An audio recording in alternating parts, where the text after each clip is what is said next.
আর না হলে এখানে স্টাক হয়ে থাকতে হবে এবং পানি আরো বাড়ে কিনা সেটাও একটা কথা। বাড়লে তো এখন যে অপশন আছে সেটাও থাকবে না, এখন আমাকে চিন্তা করতে হবে আর কি করবো।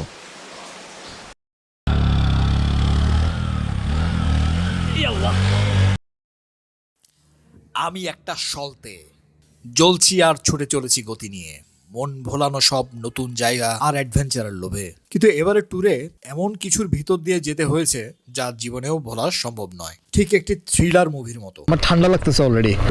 এর আগে গত পর্বগুলোতে দেখেছেন কিভাবে আমি বান্দরবন পৌঁছে গেছি, ওখান থেকে থামচির পথে যেতে যেতে প্রচন্ড বৃষ্টিতে কি হাল এবং সিদ্ধান্ত পরিবর্তন থামচি বান্দরবন নাজারা। গতকাল সন্ধ্যার পর লামা পৌঁছে যাই আর আটকে যাই। অবস্থা ভাই, মোটরসাইকেল যাবে না না? তখন 8টা বাজবে। এখানে মূল রাস্তায় পানি বেড়ে বুক সমান হয়ে যাওয়ায় নৌকার জন্য অপেক্ষা করছিলাম। নৌকা ভালো হবে যে। তখন স্থানীয় এক ভদ্রলোক রাজু ভাই আমাকে ইনভাইট করে তার বাসায় নিয়ে আসে। দিনের শেষ কাজ। রাতে খাওয়া দাওয়া করে আমি হেলমেটটা শুকিয়ে নিচ্ছিলাম ঘুমানোর আগে। সকালে উঠেই বেরিয়ে পড়বো ইনশাল্লাহ, এমনই পরিকল্পনা ছিল। কিন্তু হায়, মানুষ ভাবে এক আর হয় আর।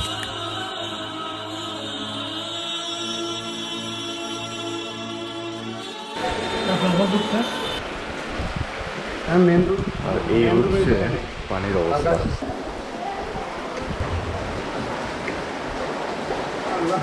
সকাল তো এখন 9টা বাজে, নিচের অবস্থা তো এইমাত্র সবাই দেখলেন। এখন কথা হচ্ছে আমি কিভাবে যাব। এখন পরিশ্রম করে কষ্ট করে হলেও পানির ভিতর দিয়ে বাইক ডুবাই চুবাই হলেও যাওয়ার একটা চান্স আছে। পরিশ্রম করে সিমেন্টের বস্তাগুলো সরাইতে হবে, বাইক নিতে হবে, 2-3 হাত পানি দিয়ে বের করতে হবে। তবে সামনে কি হবে এটা তো জানি না, রাস্তাগুলোর কোথায় কি আছে। আর না হলে এখানে স্টাক হয়ে থাকতে হবে এবং পানি আরো বাড়ে কিনা সেটাও একটা কথা। বাড়লে তো এখন যে অপশন আছে সেটাও থাকবে না, এখন আমাকে চিন্তা করতে হবে আর কি করবো। এখানে নাই হচ্ছে ইলেকট্রিসিটি রাত থেকে। আমি যেখানে বাইক রাখছি আমার বাইকটা হচ্ছে ওই যে ওখানে, এখানে নিচতলায় ঘরের ভিতরে পানি ঢুকে গেছে। আর এই বাইরে হচ্ছে এই অবস্থা। সিমস লাইক যে এখানে আটকায় গেছি আর কি, বের হইতে পারবো না, বেরোতে পারবো না মনে হয় আজকে। আর কন্টিনিউয়াসলি বৃষ্টি পড়তেছে, আরও পানি বাড়তেছে, মানে এটা ব্লক করছে আর কি পানি আটকানোর জন্য।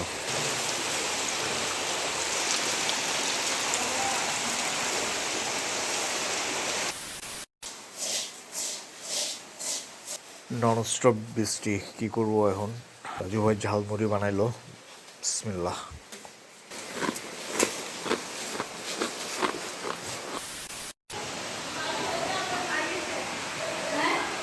ঘন্টাখানেক পরে নেমে দেখি বাইকের সাইলেন্সার পর্যন্ত পানি উঠে গেল। বুকটা ধক করে উঠলো। পানি অনেক বেড়ে গেছে। পানি উঠতে পারতে এখানেই প্রায় উরুর পর্যন্ত চলে আসছে। 10:30 বাজে আর পানি ক্রমাগত বাড়তেছে। বাইক অনেকটুকু ডুবছে বলতে জাস্ট সিটের নিচে আছে আর কি। এখানে পরে পুরোটাই ডুবে যাবে। একতলার মানুষজন এখানে সব কিছু উপরে তুলে ফেলতেছে জিনিসপত্র। বাইক আর এখানে পার্ক করার কোথাও উপায় নেই আর কি। দেখি আল্লাহ ভরসা। হ্যাঁ, এটা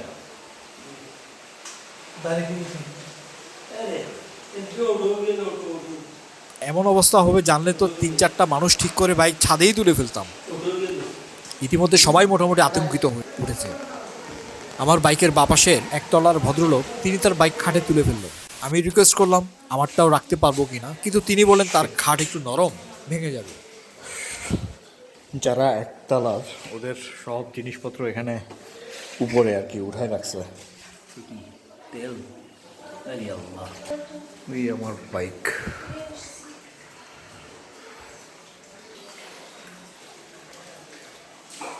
পানি দ্রুত বাড়ছে। 11টার দিকে বাইক 90% ডুবে গেল। শুধু লুকিং গ্লাস দেখা যাচ্ছে না, বাইকের খালি মাথাটা উপরে আর কি, একটু পরে মাথাটাও ডুবে যাবে। ফগ লাইট অটোমেটিক ভাবে জ্বলছে আমার বাইকের, সুইচটা অফ করেও নিচ্ছে না। বাইকের এই অবস্থা দেখে বুকটা যেন দুমড়ে মুচড়ে যেতে লাগলো, কষ্ট হতে লাগলো। আসলে বাইকটা আমার ভালোবাসার জিনিস, কিন্তু একটা যেন প্রিয় বন্ধু বা সন্তানের মতো। রাজু ভাই যার বাসায় আমি আছি তিনি চলে গেলেন নৌকা করে বাজারে, কিছু সদাই নিয়ে এলেন। আর এটাই ছিল শেষবার। বাসায় তখনও কোনো রান্না হয়নি, কারো মন মানসিকতা ভালো নেই। 4টার দিকে সবারই টনক নড়লো যে খাওয়া দাওয়া হয়নি। রাজু ভাই রান্না বসালেন। বেচারার বাসায় আমি এবং নিচের তলার 2 ভদ্রলোক, 4জন। পানি তখন একতলার ছাদ প্রায় ছুঁই ছুঁই, আর বাইক সম্পূর্ণ ডুবে গেছে। বিকেলের দিকে ছাদে গেলাম। 4:30 বাজে, আমি এখানে স্টাক হয়ে আছি লামাতে। বাইক তো একটু আগে দেখে আসছি, ফুল বাইক পানির নিচে ডুবে গেছে। এই বিল্ডিং এর গ্যারেজে আর কি। এই বিল্ডিং এর সামনে রাস্তা হচ্ছে এই যে এটা ছিল রাস্তা, এদিকে পুরো রাস্তাটাই তো পানির নিচে, আর মানুষজন ওয়েট করতেছে। নৌকা, অতীতেও আল্লাহ তাআলা অনেক জাতিকে ধ্বংস করেছেন। কেউ হয়তো ওজনে কম দিচ্ছে, কেউ সমকামিতাতে জড়িত, কেউ হয়তো শক্তির বড়াই করে আল্লাহকে অস্বীকার করছে। তাদেরকে সতর্ক করেছেন, কিন্তু তারপরেও তারা না শুধরানোর কারণে আল্লাহ তাআলা ধ্বংস করে দিয়েছেন। তো এই যে এই অবস্থা এখন, এটা আল্লাহর পক্ষ থেকে এসেছে, আর সময় এসেছে কিন্তু তওবা করার, আল্লাহর পথে ফিরে আসার। সেটাতে দেখা যাচ্ছে বাইক দোতলায়, দেখা যাচ্ছে এই যে এটা হচ্ছে বাইক। আর এরপরে পানি কখন নামবে এটার কোনো ইয়ে নেই। আর নামলে এভাবে যে বাইক আমি ভাই ঠিক করব বা কিভাবে কি করব জানি না।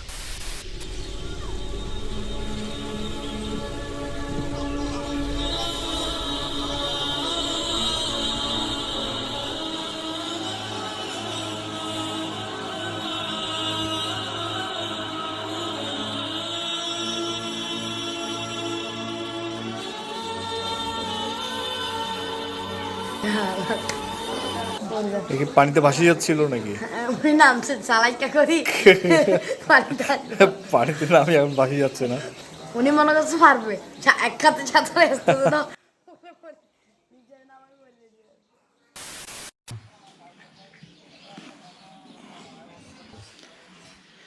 আমি রাজু ভাই আর নিচতলা 2 ভদ্রলোকে এখানে ঘুমালেন, কারণ ওনাদের বাসা তো পানির নিচেই চলে গেছে।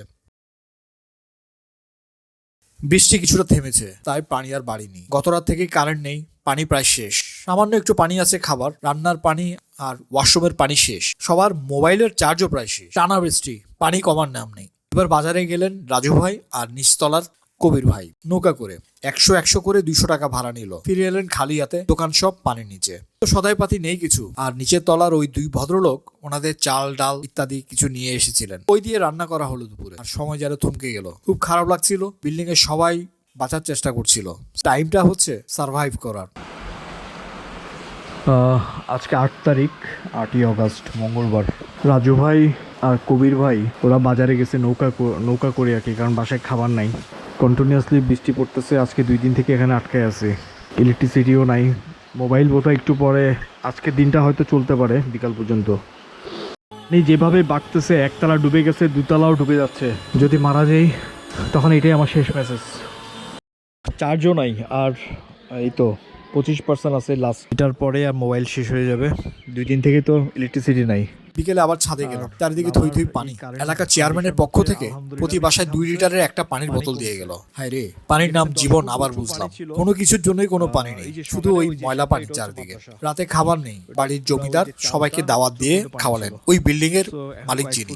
এদিকে কারো মোবাইলে কোনো চার্জ নেই, তো সেই জমিদার ভদ্রলোক আইপিএস দিয়ে 1 ঘন্টা করে সবার মোবাইলে চার্জ দেওয়ারও ব্যবস্থা করে দিলেন। অনেকটা যেন বাঁচলাম। হাই, জানি না কাল কি হবে। রাতের বেলা কি করব, ঘন অন্ধকার। আমরা সবাই লুডো খেললাম আর একসময় ঘুমিয়ে গেলাম।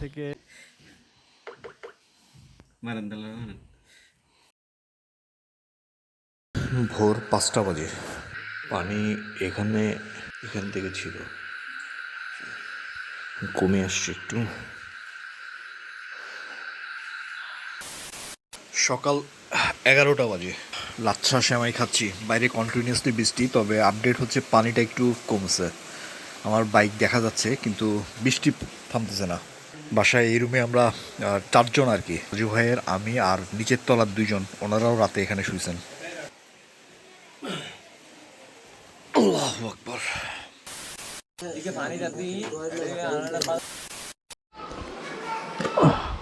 এখন 12টা বাজে, পানি কিছুটা কমছে। বাইকটা একটু ধুয়ে ফেলতে হবে। তৃতীয় দিন, আলহামদুলিল্লাহ। সকালে উঠে দেখি আল্লাহর রহমতে পানি অনেকটা নেমে গেছে। দেখে যেন বিশ্বাস হচ্ছিল না। যা কাজ বের হতে পারবো মনে হচ্ছে, বের হতে পারবো, কিন্তু এখনো কিন্তু অনেক কাহিনী আছে। এক তো পুরো পানির নিচে ছিল, এই বাইক কি স্টার্ট হবে? আমি বাইক ধুতে লাগলাম ওই নিচের ময়লা পানি দিয়ে।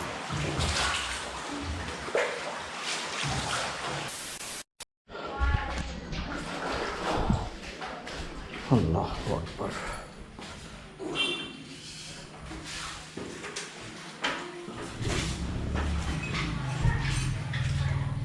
সকাল 9:30 বাজে বের হয়েছি। এবার দেখি এক ধরনের যুদ্ধ আর কি, মেকানিক পাই কিনা, দেখি মোবিল পাই কিনা। আল্লাহ, আর এখন মেকানিক পাওয়াটা সবচেয়ে কঠিন ব্যাপার, শুধু আল্লাহর উপর ভরসা করেই বের হলাম। 3-4 কিলো দূরে একটা মেকানিক ছিল, নাম হচ্ছে জসিম, সে আমার পরিচিত। ওদিকে যাওয়া যাবে? এর আগে লামাতে একবার ওনার কাছে বাইকের কাজ করেছিলাম। আমাকে এখন ওইদিকে 3-4 কিলো যাইতে হবে, ওই গ্যারেজটা এইদিকে 3-4 কিলো, পাহাড়ি রাস্তা আর কি, হেঁটে যাওয়া যাবে, একটু দূরে হবে।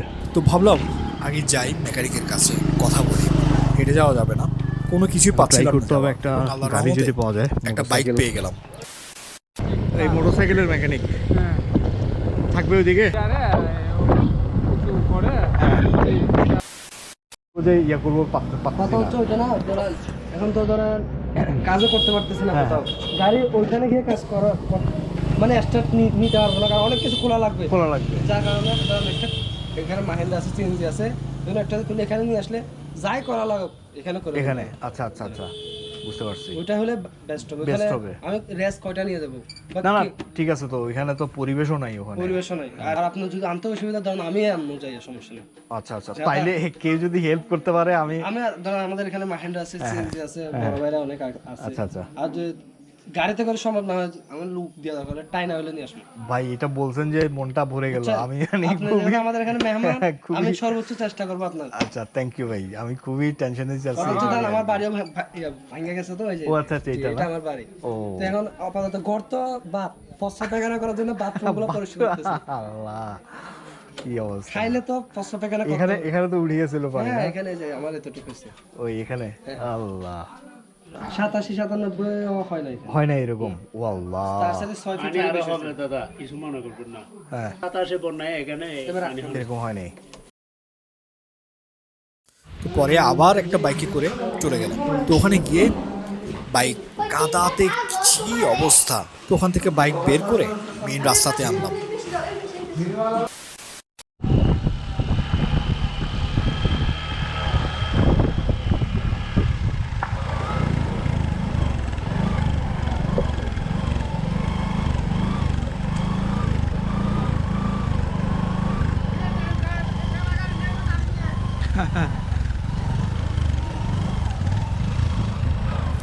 তো এইবার শুরু হলো বাইক নিয়ে যাওয়া। আমি বাইকে ধরে বসে আছি, হ্যান্ডেল ধরে, আর উনি টানছেন।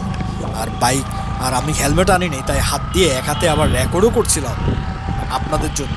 তো অবশ্যই এতটুকু পর্যন্ত যারা দেখেছেন কমেন্ট করে যাবেন, আপনাদের জন্য কিন্তু এই কষ্টগুলো করা।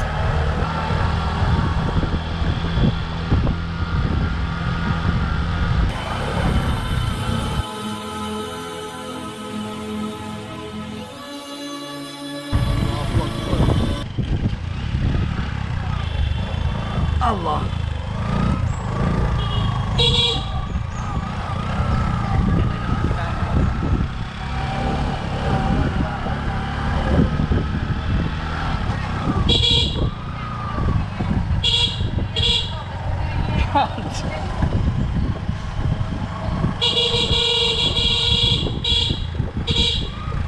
ওরে গরু!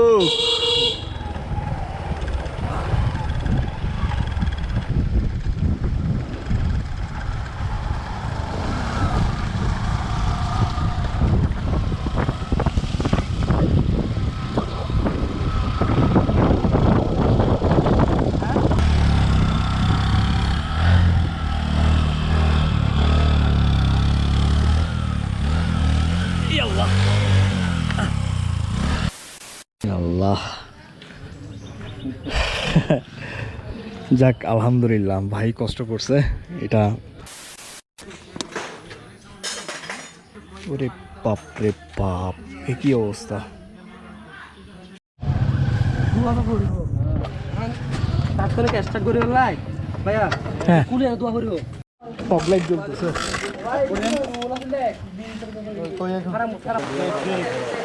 আল্লাহু আকবার। দুপুর 1:30টার মতো বাজে, এখন আবার হেভি বৃষ্টি নামছে। একদিকে সুবিধা হয়েছে, বাইকটা ওয়াশ হয়ে যাচ্ছে আর কি, এটাকে ধোয়ার জন্য ওই পুকুর পাড়ে নিচ্ছিলাম, নদীর পাড়ে। বৃষ্টি একটু কমে আসছে, প্রায় 3টার মতো বাজে। ছেলেটা গেছে ভাত খাইতে, আমি এখানে, গ্যারেজটা হচ্ছে ওই যে ওইদিকে আর কি। এখানে এসে একটা ছোট টিনের চালের মসজিদ আছে, তো এখানে নামাজটা পড়িনি। আল্লাহ মফতালি আবু আমার রহমাতিক। আল্লাহ এত পানি খাইছে এটা। এখন তো অকটেন আচ্ছা সমস্যা নাই।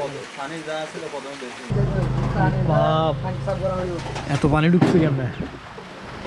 এই যে তেল আলাদা হয়ে গেছে পুরো। গরম মজা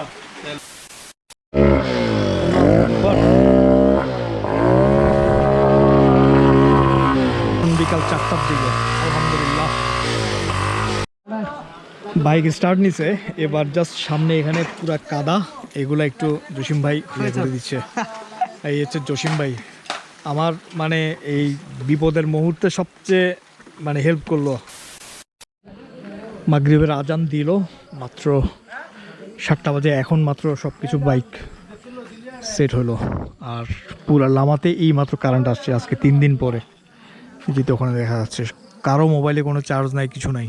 এবার একটু চার্জ দেওয়া যাবে। সো এখন টার্গেট হচ্ছে, আচ্ছা রাস্তাতেই কথা বলতেছি, এরপরে পরবর্তীতে কি হবে। হেডলাইটে পানি ঢুকে গেছে, এটাকে বের করা হচ্ছে ছিদ্র করে দিয়ে।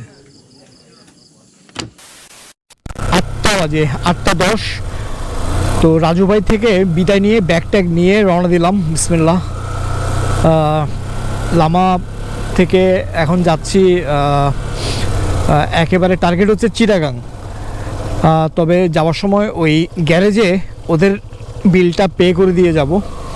তো সে বলছে ভাই আপনি আগে ব্যাগ ট্যাগ নিয়ে আসেন, মেকানিকটা আর কি। তো যাওয়ার সময় এখানে জাস্ট দেখা করে। এই রোডটা আবার রাতের 8টা-9টার পর রিস্কি এখানে, মানে ছিনতাই ফিনতাই এগুলো হয়। এটা একটা রিস্ক আর কি, যে এখন কি যাওয়াটা ঠিক হবে কি না, এটা একটা সিদ্ধান্ত নিতে হবে।